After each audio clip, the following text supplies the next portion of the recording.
adlaw ninyo nahibong ano yung kaso? Naibawan niyo namong kaso anang Biyernes, March 7. Okay. No morning niya. Kanang doon naman ko ning post nga concerned citizen nga na rin bata diha udang lugar nga gibaligya. So okay na alarma mi diri nya na alarma sad ang station 11 kay nanawag masad nakita am sa post sumuso ang diretso din mi didto. So among naabtan didto nga diha ang inahan ug ang amahan dugay ning gawas. No gitok-tok na mag-ayo so diha nagawas sad ang mga bata so diha na mo nahibaw-an nga na baligya daw nila yun daw sila recruiter middleman na sila nya motong ingon nga kinsay middleman ani motong kailamon ko motong ako sang giadto sa ilang panimalay.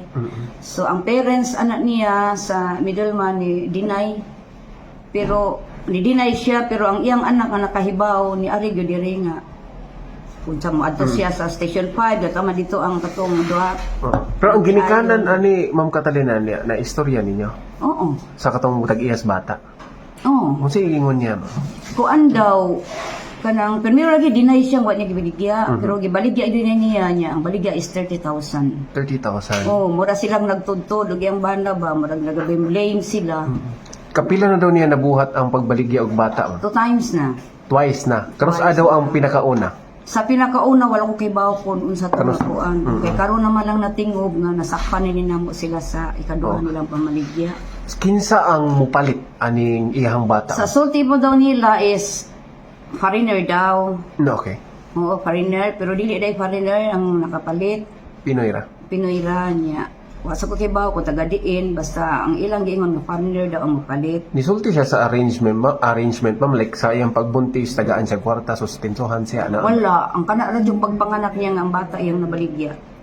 Mao ra gyud na. Oo, pero sa iyahan ang bana. Sa iya nang kalibin, di na niya ba nang kalibin. Ah, kasi ang kanang bata sa ilaha ginanduha dili sa sa iya lain. ginang duha kanang walo ka magsuon no. Chin ang una. So giunsa ang transaction ani ma'am sa ospital pa lang?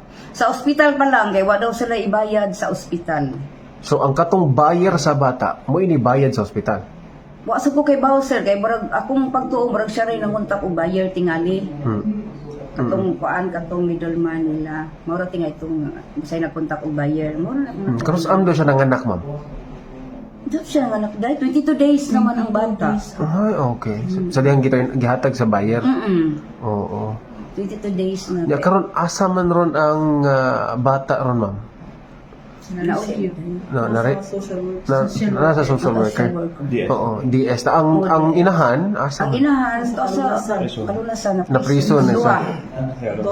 Ito. Oo. Mag-update na ko din. Oo. Ang namni anak ang kining mama? Nasi mga anak? Walo. Oo. Unsa ingon sa mga bata niya ma'am? Wala raman yan ano itong mga bata pag adto na mo nga na daw sila cellphone. So, once... Kaya ang ilang bata, kaya ko nung manghod, baligya sa mama. Oo, mo ba? So, kung makabaligya og bata ang ilang inahan, magka-cellphone sila. Or palitan sila cellphone. Palitan sa cellphone. Kaya mao sanay chika sa mga bata dito ba, nga nang children to children ba, nga tampi, ana-ana atin, palitan mikuan, kay nahal ang bata ibaligya. Oo. Ang rason sa inahan, ma'am, na napangutar, anong naabot sa punto?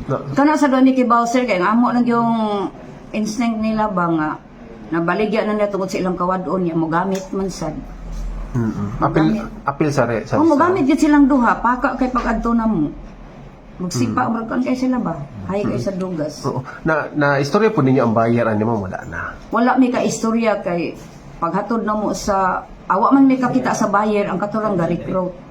Okay. So wala gid siya technically na hatag pa sa bayar. Ang katurang middleman ang inyong na kakay ang middleman kay kailam sad nako. Taga-asa man ang middleman, ma'am? Taga kuan na sad kanang 4th Street, Fatima. Ay, okay. Sa silingan ra po din nila. Sa lingan na pud nila. Okay.